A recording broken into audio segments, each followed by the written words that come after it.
내가 또 말합니다. 상속자가 어린아이일 동안에는 비록 모든 것의 주인이지만 종과 다름이 없고 아버지가 정해놓은 때가 되기까지 그는 후견인과 재산 관리자 아래에 있습니다. 이와 같이 우리도 어린아이였을 때는 세상의 초보적인 것들 아래서 종노릇했습니다. 그러나 때가 차자 하나님께서는 자기 아들을 보내셔서 한 여자에게서 나게 하시고 율법 아래에 나게 하셨습니다. 이는 율법 아래 있는 사람들을 구속하시고 우리로 하여금 아들의 신분을 얻게 하기 위함입니다.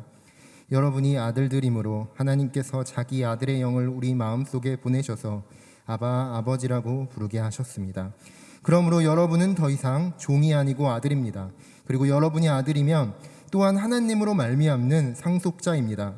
그러나 전에 여러분이 하나님을 알지 못했을 때는 본질적으로 하나님이 아닌 것들에게 종노릇했지만 이제는 여러분이 하나님을 알 뿐 아니라 오히려 하나님께서 아시는 사람이 됐습니다. 그런데 어째서 여러분은 다시 무력하고 천박한 초보적인 것들로 되돌아가 또다시 그것들에게 종노릇 하려는 것입니까? 여러분은 날과 달과 절기와 해를 잘도 지킵니다. 함께 읽겠습니다. 내가 여러분을 위해 수고한 것이 헛될까 두렵습니다. 오늘 말씀을 나누기에 앞서서 우리가 잠깐 타임머신을 타고 옛날로 좀 돌아가 보기를 원합니다. 원래 말씀 중간에 이 부분을 이제 넣었었는데요. 가장 중요한 거기 때문에 저희가 먼저 좀 앞으로 빼서 이 두 가지의 사건들을 우리가 좀 기억하기를 원합니다. 먼저 우리가 타임머신을 타고 직접 가보진 않지만 상상으로 가봐야 하는 곳은 바로 그리스입니다. 고대 그리스. 우리는 민주주의의 시작을 고대 그리스에서 찾죠. 그리스의 아테네라는 도시에 가면요, 중앙에는 그 주신을 모셔놓은 아크로폴리스라는 동산이 있고요, 그 주변을 에워싸고 있는 것을 여러분이 잘 아시는 아고라라는 지역이 감싸고 있습니다. 아고라. 이 아고라는요, 상업 활동이 빈번하게 일어나는 곳입니다. 시장 같은 거예요. 먹고 사는 것들을 서로 주고받고 팔고 또 사고, 또 그 안에선 토론도 하고 또 여러 가지 활동들을 하는 장소를 아고라라고 합니다. 아고라의 핵심, 그리고 그 상업 활동이 진행되는 구석에는요, 또 하나의 일이 진행이 되는데 그것이 무엇이냐면 바로 노예 시장입니다. 민주주의가 발달한 아테네는요, 그 민주주의를 유지하기 위해서 종이라는, 노예라는 그런 신분을 만들고 그들 위에 어떻게 보면 아이러니하지만 민주주의를 꽃피울 수 있었습니다. 그래서 이 아테네라는 고대 그리스 도시에는요, 노예 시장이 너무나 번성했습니다. 각지에서 끌려온 노예들이 한 줄로 섭니다. 그냥 서는 것이 아니라 사람들이 보고 품평을 할 수 있도록 발가벗김을 당한 채 손발에는 쇠고랑을 차고 도망가지 못하게 그렇게 벌거벗은 채로 사람들 앞에 일렬로 서 있습니다. 그러면 노예에게 관심이 있는 사람들은 여기저기 보고 만져보고 이렇게 품평을 하면서 노예를 무엇을 살지를 결정을 하게 됩니다. 그렇게 품평이 끝나면 경매가 시작됩니다. 사람들이 가격을 부르기 시작하고요, 가장 비싼 가격에 낙찰이 됩니다. 낙찰이 되는 순간 소유가 바뀌게 됩니다. 노예상의 소유였던 노예가 이제 가장 비싼 값을 주고 산 사람의 노예가 되는 순간입니다. 이것을 속량이라고 합니다. 속량. 몸값을 지불하고 노예 상인의 소유에 있었던 노예를 사들이는 것을 속량이라고 합니다. 갈라디아서에서 쓴 속량이라는 단어가 있어요. 여기에 단어를 좀 분해를 좀 해보면요, EX는 끄집어내다인데요. 지금 나오고 있죠. EX는 끄집어내다. 그리고 아고라의 합성 단어입니다. 아고라에서 끄집어내다. 이게 바로 속량이에요. 속량. 예수님께서 우리를 위하여 하신 일 첫 번째가 바로 이 속량입니다. 죄의 종이었던, 율법의 종이었던 우리들을 값을 주고 사오신 거예요. 그래서 소유가 바뀌게 되었습니다. 노예시장에 끌려 나와서 손과 발에 쇠고랑을 차고 벌겨벗겨진 채 팔릴 날을 준비하고 있었던 우리들을 값을 지불하시고 사셨습니다. 예수님이 하신 일 첫 번째 바로 속량입니다. 그리고 두 번째로 가볼 곳이 있는데요. 그리스 로마 시대입니다. 여러분, 불임의 문제, 어제 오늘이나 항상 있어 왔던 일입니다. 오늘날도 수많은 사람들이 이 불임 때문에 좀 많은 상처와 아픔들을 가지고 있는데요. 사실 오늘은 환경 문제 때문에, 그리고 어떤 여러 가지 생체적 문제 때문에 불임이 발생하지만, 그리스 로마 시대에는요, 무분별한 성적 타락 때문에 너무나 많은 불임들이 있었다라는 책을 본 적이 있습니다. 그래서 불임의 문제가 서민에게 나타나는 문제가 아니라 귀족들 문화에서 이 불임의 문제가 정말 크게 나타났다라고 해요. 너무나 문란하다 보니까 애를 가질 수가 없었던 거죠. 그리스 로마 시대에서 가장 중요한 것은 가문의 명예였습니다. 가문의 명예를 지키기 위해서는 후손이 있어야 되는데, 이런 불임의 문제가 너무 심각하다 보니까 귀족들은요, 자손을 얻을 수가 없어서 상속자를 선택하게 됩니다. 자신들이 데리고 있었던 종 가운데 하나를 골라서 입양을 하는 거예요. 입양이 되는 순간 이 사람은 더 이상 종이 아닙니다. 아들입니다. 상속자가 되는 거예요. 그 가족에서만 인정받는 게 아니라 바깥에서 모든 사람들에게 인정받는 존재가 됩니다. 가문에 대한 모든 재정적인 특권, 법적인 특권, 모든 것들을 갖게 되고요. 태생은 종이라서 부모와 아무런 상관이 없는 것처럼 보이지만 아들이라는 법적 권리를 갖게 되는 순간 그 가문의 모든 것들을 상속받는 사람으로 변하게 되는 것이죠. 특권을 입은 새로운 인생이 되는 겁니다. 예수님께서 우리에게 행하신 두 번째 일이 바로 이 아들의 신분을 얻게 하시는 일이었습니다. 상속자가 되게 하셨다라는 거예요. 다시 정리를 해드리면요, 하나님께서는 다른 존재의 종이었던 우리를 속량하셨습니다. 제 값을 주고 우리를 사셨어요. 속량하셔서 당신의 소유로 삼으셨고, 그 종되어 있었던 우리들을 양자 삼아 주셔서 하나님의 모든 것들을 상속받는 존재로 만들어 주셨다라는 겁니다. 여러분, 이것이 바로 예수님이 하신 일입니다. 우리는요, 첫 번째 사건만 기억할 때가 많아요. 하나님이 우리의 죄를 속량하셨다. 두 번째는 잘 기억하지 않으려고 합니다. 자녀 삼아 속량을 한 다음에 우리는 하나님의 종의 존재가 아니라 하나님께서 우리를 당신의 상속자로 세워주셔서 당신의 모든 것을 물려받게 하시는 존재까지 만들어 주신 것이 예수님의 진짜 구원 사역이라는 겁니다. 죄가 전가되었는데 예수님이 가지고 계셨던 권리와 특권이 우리에게 넘어오지 않다 보니까 갈라디아 교회들이 빠지는, 율법에 함몰되고 율법의 마음을 뺏기는 일이 일어나게 되었다라는 거예요.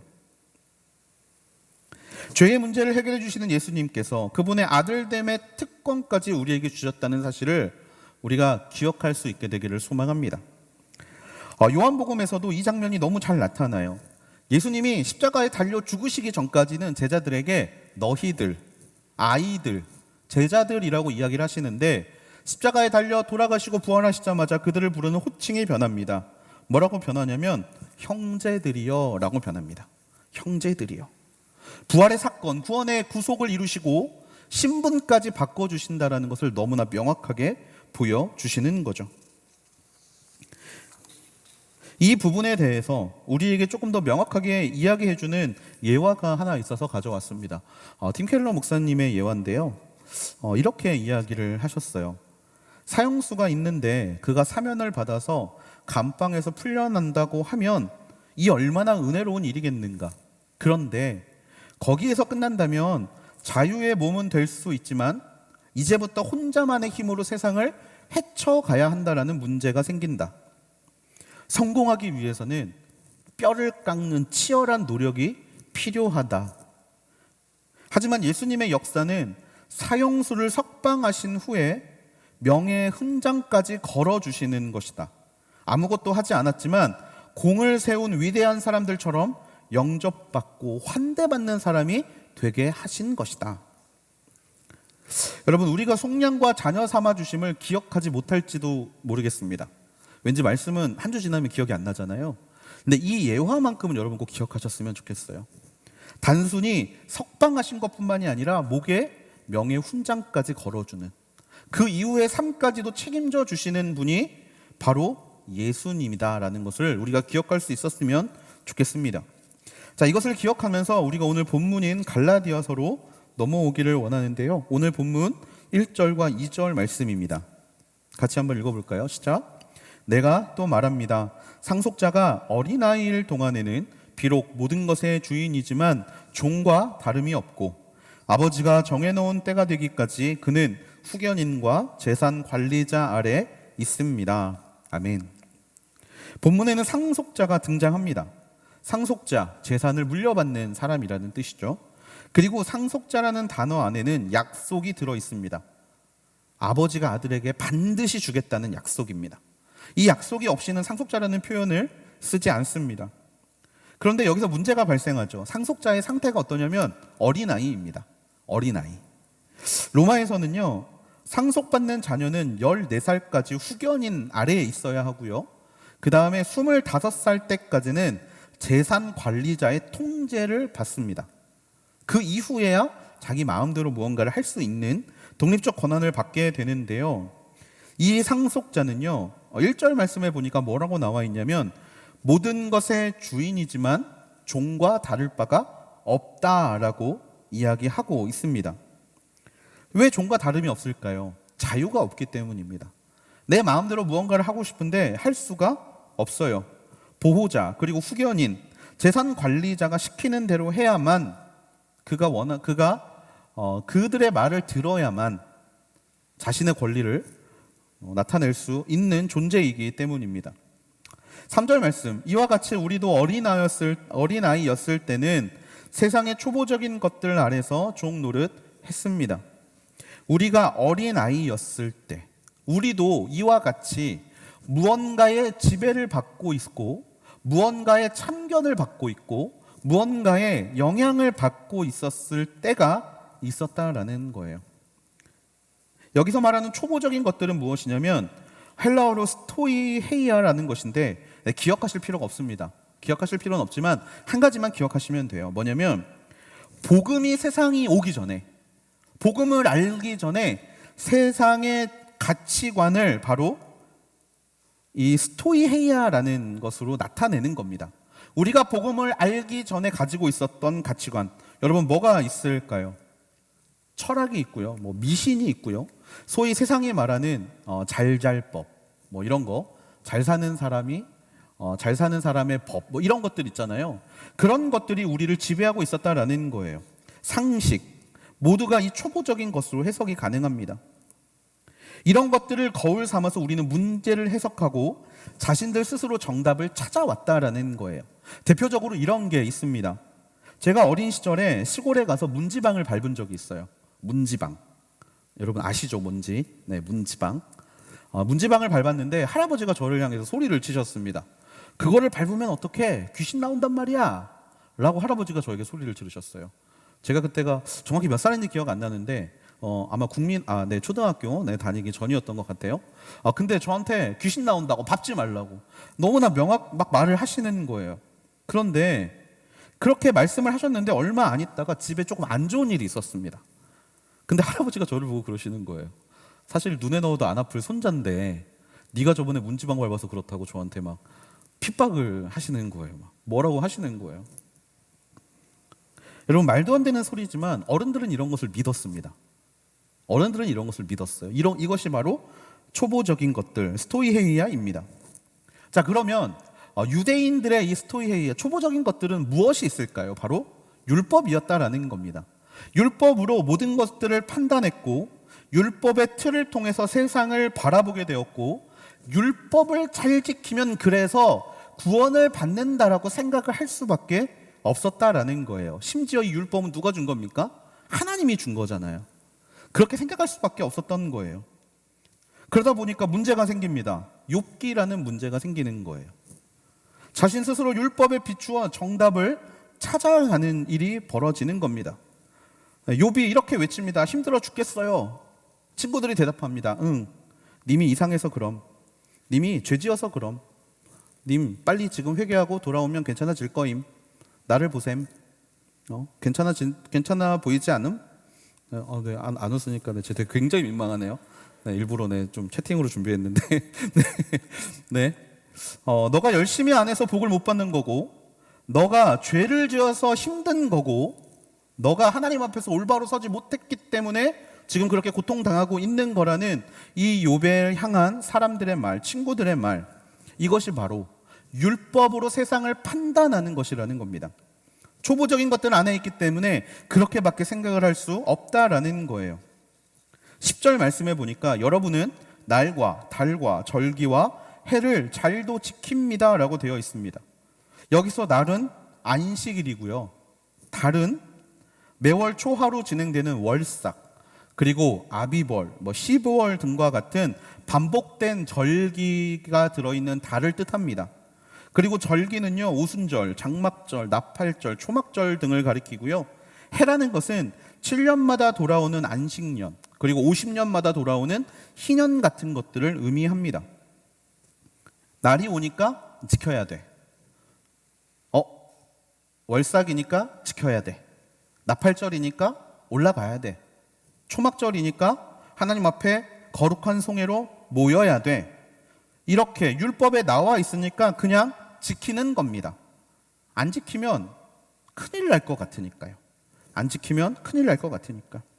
4절 말씀에는 이렇게 나와 있습니다. 그러나 때가 찾아 하나님께서는 자기 아들을 보내셔서 한 여자에게서 나게 하시고 율법 아래 나게 하셨습니다.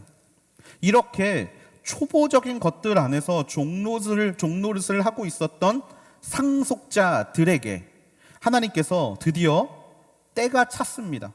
그들에게 초보적인 것들 아래서 종노릇을 하지 않도록 하나님께서 일을 하기 시작하셨다라는 거예요. 그 일은 자기 아들을 보내신 것입니다.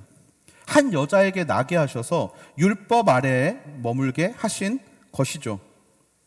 더 이상 어떠한 기준이라는 것, 그것들에서 하나님께서 우리를 벗겨내 주시기 위해서 하나님께서는 예수 그리스도를 이 땅에 보내셨다라는 거예요. 그런데 단순히 예수님을 보낸 사건만을 하나님이 준비하신 게 아닙니다. 이 때에는요, 세 가지가 있었어요. 뭐냐면, 여러분, 이 예수님의 사건이 한 지역의 사건으로 머물리지 않기 위해서는 많이 퍼져야 합니다.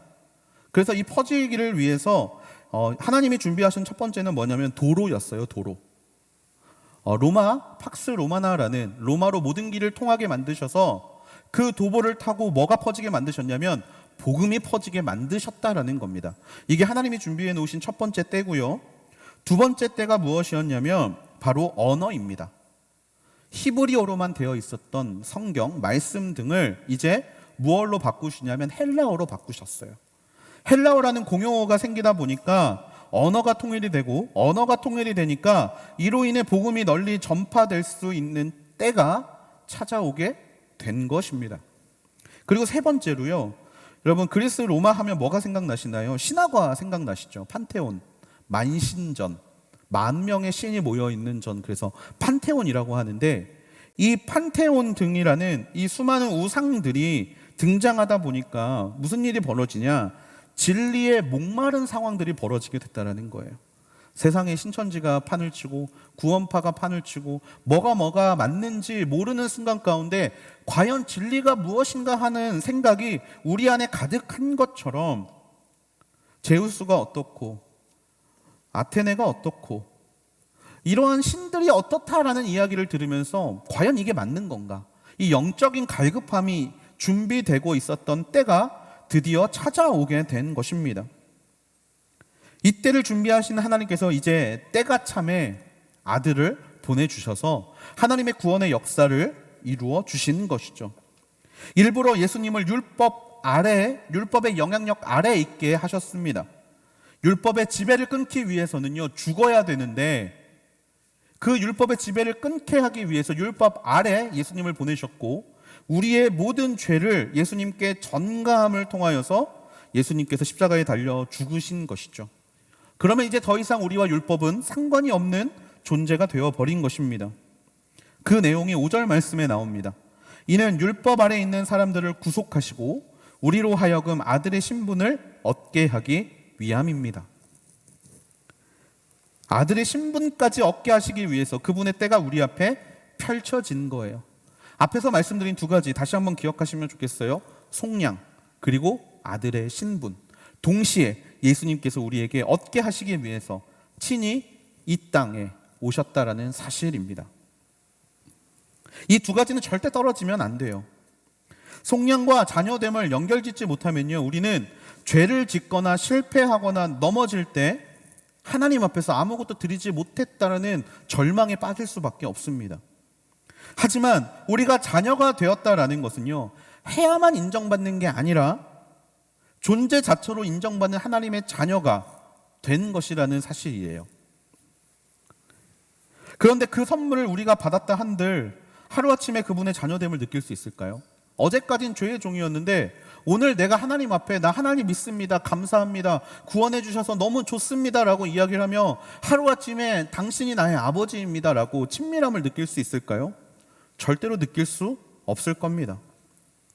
아이를 입양해 왔는데 그래 지금부터 내가 너의 엄마야, 내가 너의 아빠야 라고 말하면 그 아이가 내 엄마, 내 아빠, 우리 행복하게 살아요, 절대 그렇게 말하지 못해요.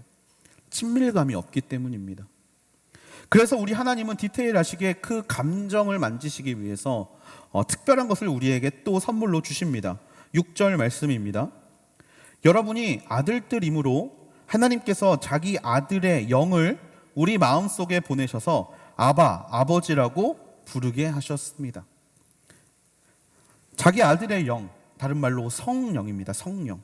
성령님을 우리에게 또 보내주십니다. 예수님을 통해서 우리를 속량해 주시고 자녀 삼아 주신 것에 더해서 성령님을 보내주셔서 우리 마음 가운데 하나님을 향한 친밀감을 갖도록 만들어 주셨다라는 거예요. 성령님의 역할이 무엇입니까? 우리를 감시하는 것입니까? 아닙니다. 우리로 하여금 자녀로 삼아 주셨으니까 열심히 살아 채찍질하기 위해서 보내주신 존재입니까? 아닙니다. 성령님은요, 우리에게 한 가지를 하게 하세요. 바로 아바, 아버지. 다른 말로 하면 아빠입니다. 아빠. 하나님을 뭐라고 부르게 하신다? 아빠라고 부르게 하신다라는 거예요. 여러분, 아빠가 보여주는 것은 뭘까요? 친밀감입니다. 친밀감. 아버지, 아빠. 아빠라고 부르는 게 훨씬 친밀하죠. 호적상으로만 가족이 되는 것을 뜻하는 게 아니라 감정적으로도 관계적으로도 완전한 가족을 이루시기 위해서 성령님을 보내주셨다라는 거예요. 성령님 때문에 우리는 하나님께 더 친밀하게 다가갈 수 있습니다. 그 대표적인 게 있습니다. 뭐냐면 기도입니다. 기도. 여러분, 제가 가장 많이 지체들과 나눔을 하면서 듣는 이야기들이 이런 것 같아요. 요즘 어때요? 그러면 정말 감사할 게 하나도 없습니다. 감사할 게 없어서 미쳐버릴 것 같아요. 말씀이 맨날 감사하라고 하는데 그래서 감사해 보려고 감사 제목을 아무리 찾아봐도 감사할 게 없습니다. 근데 그래도 한번 찾아볼게요. 기도. 요즘 기도 생활 어떠세요? 그러면 기도 자리 가야 되는데 그냥 제가 너무 바빠서 기도 자리를 잘 가지 못해요. 정말 뭐 기도할 것도 특별히 없긴 하는데 그래도 말씀에서 기도 좀 하라고 하니까, 항상 기도하라고 하니까 한번 어떻게든 기도해 보려고 노력 중입니다. 여러분, 이런 이야기들을 우리는 심심치 않게 합니다. 근데 여러분, 이게 맞는 내용인가요? 갈라디아서를 7주 들었으니까 이제 이게 맞는 건지 아닌지 여러분들이 분별하실 수 있을 거라고 생각합니다. 여러분, 이것은요 전혀 친밀하지 않습니다. 이건 전혀 자유롭지 않습니다. 이거는요 전혀 하나님과 나 사이에 아무런 감정이 없는 관계입니다. 하나님의 우리와 부모 자식 간의 관계라면 여러분, 부모 자식이 시간을 정해놓고 대화를 하는 것이 맞습니까? 시간을 정해놓고 7시가 딱 됐습니다. 7시가 됐으니까 모입시다. 오늘 어떻게 하루를 보내셨나요? 이거는 가정의 모습이 아닙니다. 가정의 모습이 아니에요. 제 딸의 별명이 참새입니다.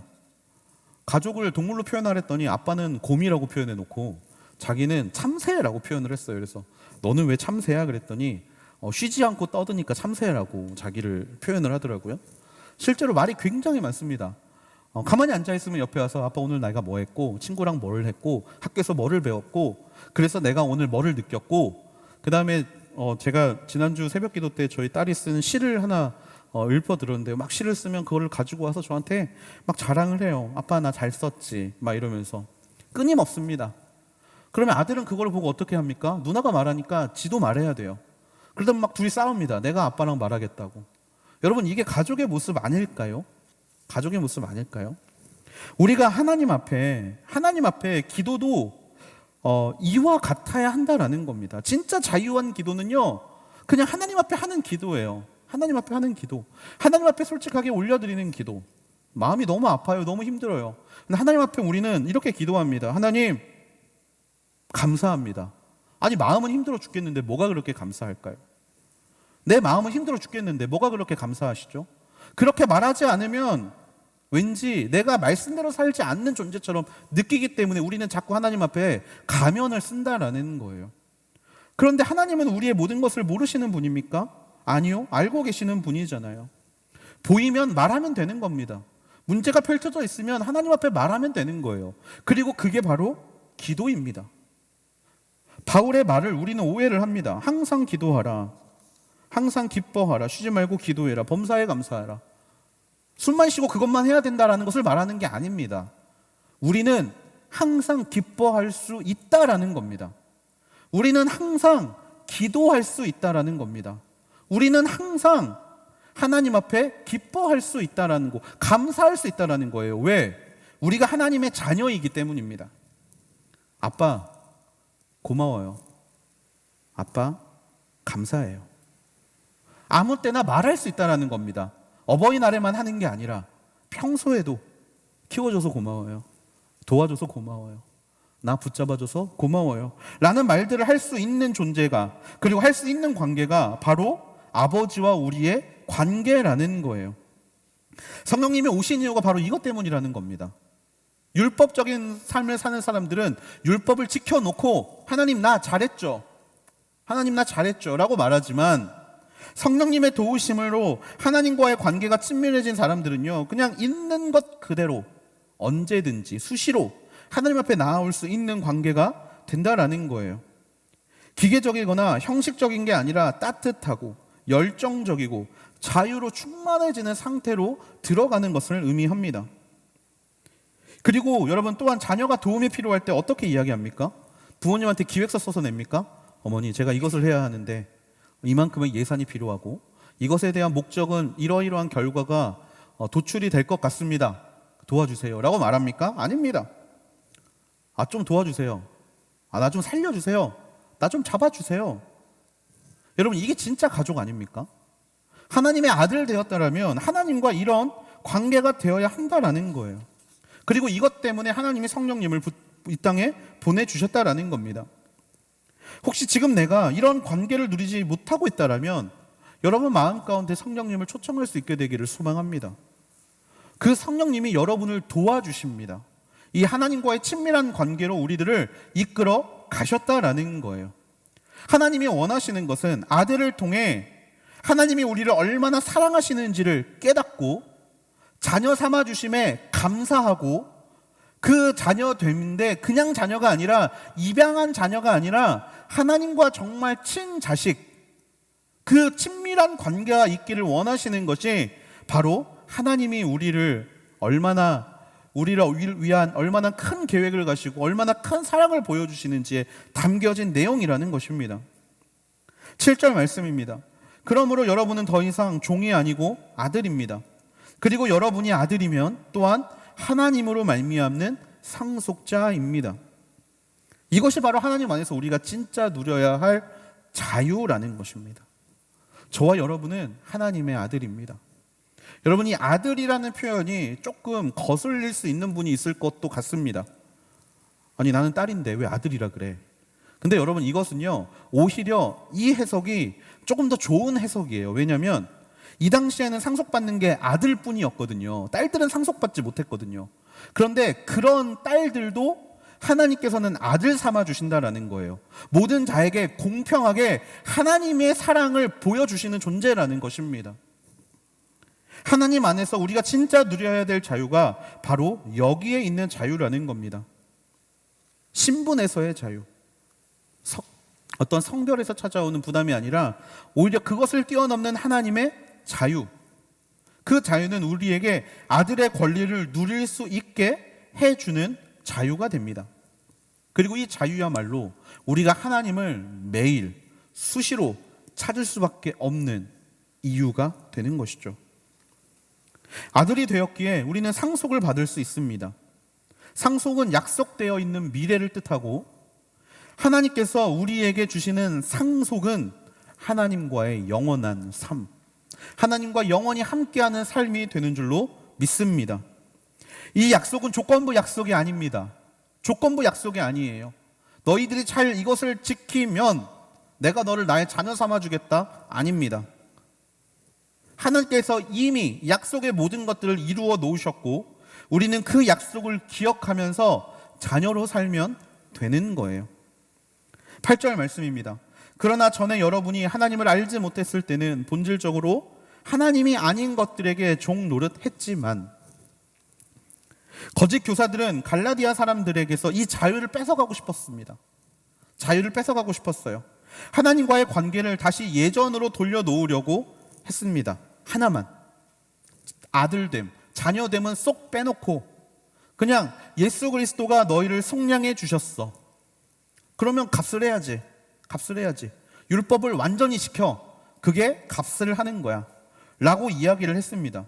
근데 충분히 그럴 수 있을 것 같아요. 왜냐하면 그때의 문화가 그랬기 때문입니다. 제우스와 포세이돈 등의 그리스 로마 신화에 따르면요, 사람의 역할은 단 하나입니다. 신들에게 무언가를 열심히 바쳐야 돼요. 제사를 드려야 되고요, 술을 바쳐야 되고요, 그냥 뭐든지 열심히 바쳐야 되는 게 사람이라는 존재입니다. 그래야 대가를 받고 신의 은총을 받게 되어 있어요. 여러분, 철학은 왜 발달했습니까? 철학? 무언가를 열심히 탐구해야, 무언가를 열심히 깨달아야 구원에 이른다라는, 스스로 무언가의 탈출구를 찾고 구원에 이른다라는 생각이 팽배했던 시대였기 때문에 철학이 발달할 수밖에 없었어요. 그러니까 당신은요, 무언가 열심히 해야만 그에 합당한 대가를 받는 게 너무나 당연한 시대였습니다. 하지만 그것을 성경은 뭐라고 이야기합니까? 초보적인 것들이라고 이야기합니다. 초보적인 것들. 하나님의 사랑은 그렇게 간단한 게 아니야. 그렇게 초보적인 게 아니야. 그렇게 등가 원리의 법칙에 따른 게 아니야. 값없이 속량해 주시는 사랑, 자녀 삼아 주시는 사랑, 하나님을 아빠, 아버지라고 불릴 수 있게 해주시는 사랑을 하나님이 너희에게 주셨어. 그것을 절대로 잊지 마 라는 것입니다. 그렇다면 우리는 왜 종노릇으로 돌아가려고 합니까? 불안하기 때문이에요. 아무것도 하지 않는데 이대로 좋은가? 불안하기 때문입니다. 우리는 어떤 종노릇을 하고 있습니까? 여러분이 혹시 행복이나 가치의 조건이 예수님이 아닌 다른 것을 쫓아가는 것이 종노릇입니다. 종노릇이에요. 세상이 옳다고 말하는 것을 쫓아가는 것이 종노릇입니다. 이번 바이블 아카데미에서 가장 인기 있었던 강의, 재정 강의였습니다. 돈 워리. 이름도 너무 잘 지었죠. 돈 워리. 이게 교회적으로는 조금 어려운 단어인 것 같아요. 돈 워리. 돈 걱정? 네, 뭐 돈 워리 뭐 이래서 사실 처음에 좀 네이밍을 하는데 쉽지는 않았는데요. 왜 우리는 이렇게 돈이라는 가치를 중요하게 여기면서 살아갈까요? 정확히 말하면 속량, 자녀됨, 이 개념을 제대로 이해하지 못했기 때문입니다. 여러분, 우리는 여기에서 누구도 자유롭지 못하지 않습니까? 여러분, 요즘에 집의 위력을 새삼 깨닫게 됩니다. 부모님 시대는 집 한 채를 갖는 게 그렇게 어려워 보이지 않았잖아요. 요즘은 여러분 어떠십니까? 여러분들의 마음을 위태롭게 만들죠. 남산에 올라가면 보이는 게 모두 집인데 내 집이 없습니다. 한숨이 나옵니다. 여러분, 저도 그렇습니다. 저도 그래요. 저희 자녀 둘이 자기들 방이 없어서 엄마랑 같이 이렇게 한 방에서 이렇게 지지고 볶고 하는 모습을 볼 때마다 저도 한숨 짓습니다. 쟤네들 방 만들어주면 참 좋을 텐데 한숨을 지어요. 이게 왜 우리를 이렇게 위태롭게 만듭니까? 왜 이 사실이 우리에게 한숨 짓게 만듭니까? 우리가 이것들의 종노릇이 되기 때문입니다. 종노릇이 되기 때문이에요. 집착하기 때문에. 그 안에서 가치를 찾고, 그 안에서 행복을 찾고, 그 안에서 우리가 무언가 노력의 대가, 물질적인 것을 노력의 대가라고 생각하기 때문에 우리는 종노릇을 할 수밖에 없는 겁니다. 심지어는요, 우리는 종노릇 한다고 생각하지 못했던 부분들도 종노릇을 당하고 있는 상황이 있어요. 바로 여러분의 목적, 인생의 꿈입니다. 여러분 어떤 꿈 꾸고 계십니까? 어떤 목적과 어떤 성취를 향하여 달려가고 계십니까? 우리는 무언가 해야 한다는 것에 집착합니다. 성취를 이루기 위해서 무언가를 열심히 합니다. 저는 지금 여러분들한테 열심히 살지 말아야 한다는 것을 말하는 것이 아닙니다. 해야 한다는 것에 사로잡히는 순간 우리의 마음은 묶이게 된다는 거예요. 묶입니다. 해야 돼. 이거 해야 돼. 저거 해야 돼. 반드시 이걸 해야 돼. 그 순간에 우리는 사로잡히게 됩니다. 그리고 그것들이 제대로 이루어지지 못하면요, 슬퍼하고 좌절하고 낙심하게 됩니다. 해야 한다라는 의무감이 문제가 아니라 그게 전부인 것처럼 느껴질 때 우리 안에 종노릇하는 옛날 모습들이 일어나게 된다라는 거예요. 하나님과 친밀한 관계가 그래서 깨집니다. 하나님은 자유하게 하셨는데 자꾸 우리가 무언가 얽매여서 하나님이 우리를 부르시는 때에 하나님 앞에 우리는 짜증을 내죠. 해야 될 게 너무 많은데 왜 자꾸 부르시냐고. 할 게 이렇게 많은데 왜 이렇게 나를 그냥 가만 놔두지 않으시냐고. 자유를 주셨는데 세상 가운데 종노릇하면서 무언가에 얽매여 있어서 그 자유를 진정 누리지 못하는 사람들, 그렇게 하나님께 나아가야 하는데 도리어 등을 지고 살아가는 사람들, 이것이 바로 신앙으로 흘러오게 됐을 때 지금 갈라디아 교회에서 일어나는 일들이 저와 여러분에게도 동일하게 일어나게 된다라는 겁니다. 어떻게 보면 유대인들은요, 하나님과 친밀함을 무언가 지킴을 통해서 이루고 싶었던 것 같습니다. 장로드의 유전이라고 불리우는 수많은 행동 양식들을 만들어 가면서까지 무조건 우리는 하나님께 가야 된다는 책임감과 부담감, 이런 것이 그들 사이에 있었죠. 그런데 여러분, 그 결과가 무엇입니까? 너무나 많은 짐, 너무나 많은 부담감, 너무나 많은 아픔 아니겠습니까? 제 친구 중에 한 명이 교회를 너무나 열심히 다니다가 교회를 떠났습니다. 그래서 그 친구와 함께 이야기를 하는데 그 친구가 저한테 이렇게 이야기를 하는 거예요. 이 친구는 중학교 때부터 항상 모든 섬기는 자리를 다 참여했고 부름의 자리를 빠지지 않고 항상 그 자리를 섬겼어요. 근데 35이 넘어가면서 점점 교회의 발걸음이 뜸해지는 거예요. 그러면서 저한테 그렇게 이야기를 하는 겁니다. 나 정말 하나님 앞에 믿음으로 인정받고 싶었고, 그래서 내가 필요한 자리에 어디든지 가서 섬겼고, 그렇게 해서 사람들로 하여금 그 모든 자리에 내가 얼마나 열심히 섬겼는지 인정받을 수 있었는데 그 삶이 나를 너무 힘들게 해. 안 하면 벌 받을 것 같고, 하다가 안 하면 믿음이 변했다는 소리를 듣는 것도 너무 부담스러워.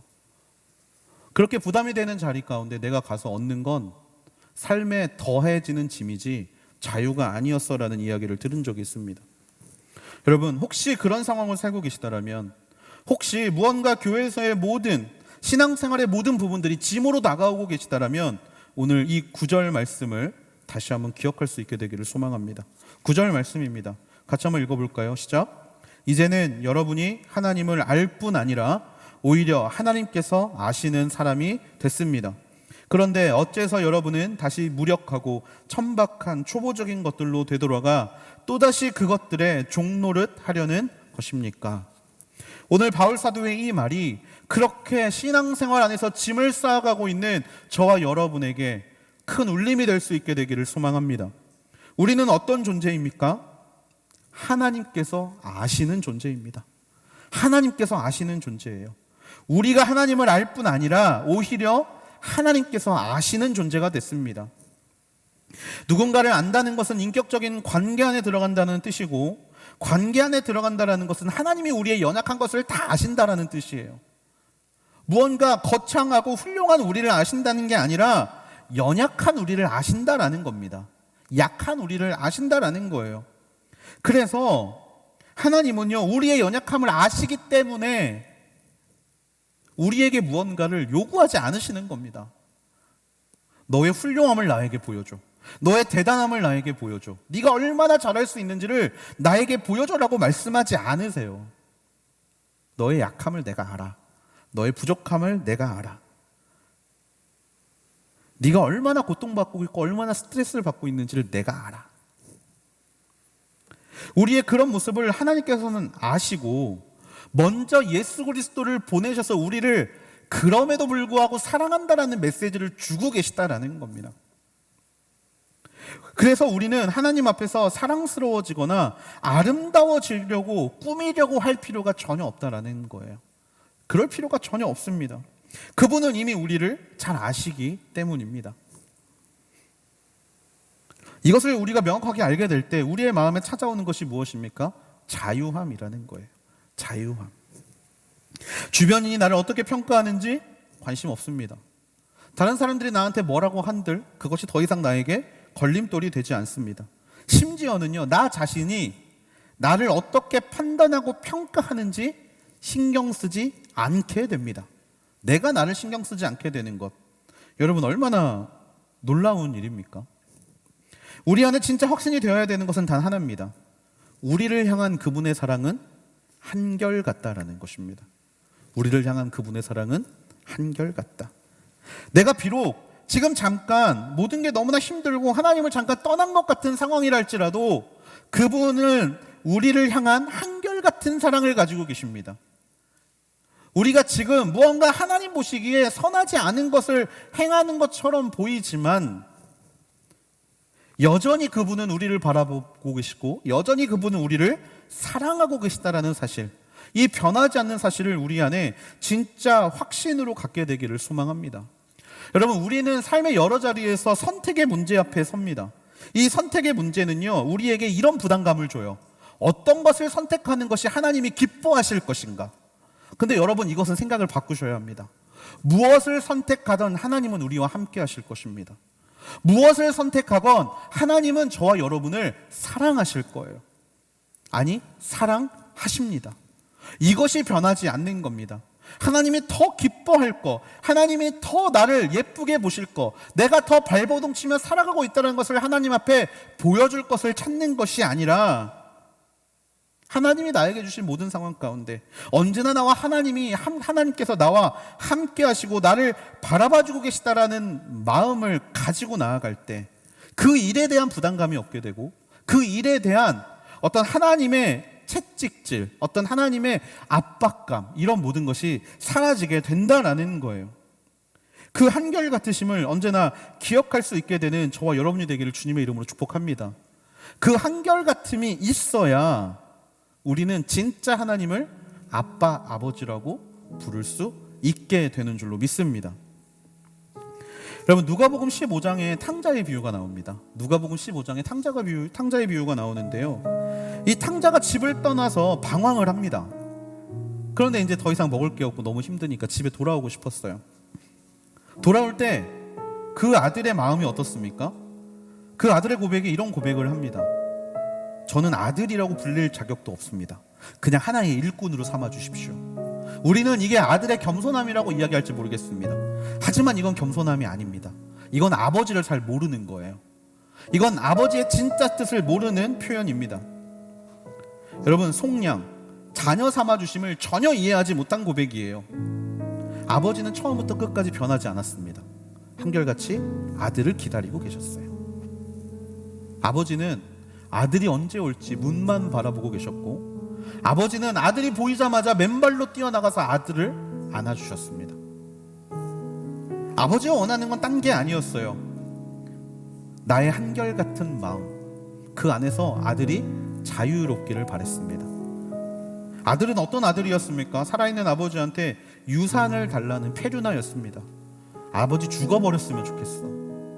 하지만 아버지한테는 그게 별로 상관이 없다라는 거예요. 아버지 우리를 향해 버선발로 달려오신 그 모습을 보면 하나님이 우리를 어떻게 사랑하신지 우리는 무조건 알아야 합니다. 우리를 향한 하나님의 사랑은 그렇습니다. 그 하나님 앞에 나아가 자녀됨의 특권, 저는 이것을 저와 여러분이 누릴 수 있게 되기를 소망합니다. 언제나 편하게 하나님 앞에 기도할 수 있고, 언제나 하나님 앞에 감사할 수 있고, 언제나 우리의 마음을 아뢰 수 있고, 부담을 갖는 게 아니라 그냥 그 하나님 사랑 안에서 감사의 삶을 누리는 인생, 그것이 바로 저와 여러분에게 주시는 하나님의 특권, 자녀됨의 특권인 줄을 믿습니다. 여러분, 믿는데 왜 힘들어야 합니까? 믿는데 왜 힘들어야 합니까? 요셉 청년부 너무나 수많은 사역들을 감당했고 너무나 많은 일들을 감당했는데 그 당시에 많이 힘드셨죠. 많이 정말 토요일 하루 섬기는 것도 힘들었는데 주일날 어디로 흩어져서 섬겨야 하는 그 상황들, 무조건 해야 하는 그 상황들, 안내팀을 섬기고 싱어밴드 팀을 섬기고 진행팀을 섬기고 순장을 섬기고 MC를 섬기고, 여러분 저는 이 모든 일들에 여러분들이 부담을 짊어지지 않게 되기를 소망합니다. 그것들이 내 마음에 족쇄가 되지 않게 되기를 소망합니다. 왜 순원들이 나오지 않는 거에 순장들이 스트레스를 받아야 합니까? 왜 순원들이 생명의 삶도 가지고 오지 않고 나눔을 할 때 자꾸 그냥 딴 이야기 하자고, 말씀 말고 딴 이야기 하자고, 왜 나 돌봐주지 않냐고, 왜 나 케어해주지 않냐고, 왜 그런 말들에 순장님들이 스트레스를 받으셔야 합니까? 우리 수는 10명인데 1명 나온다고 내가 무언가 잘못된 건 아닌지, 내가 무언가를 못하고 있는 건 아닌지 왜 그렇게 순장님들이 고민하셔야 됩니까? 여러분 자유하십시오. 자유하십시오. 그 부담감은 하나님이 원하시는 게 아니에요. 내가 이 자리를 목숨같이 지켜야 한다라는 그런 사명감 너무 좋습니다. 하지만 그 이전에 우리가 누려야 될 것은요, 하나님과 나와의 친밀함이에요. 아빠, 나 이거 하는데 좀 힘들긴 하다. 근데 아빠, 내가 아빠를 너무 사랑하거든. 그래서 내가 아빠 때문에 이거 할 수 있을 것 같아. 내가 아빠 보면서 이거 할게.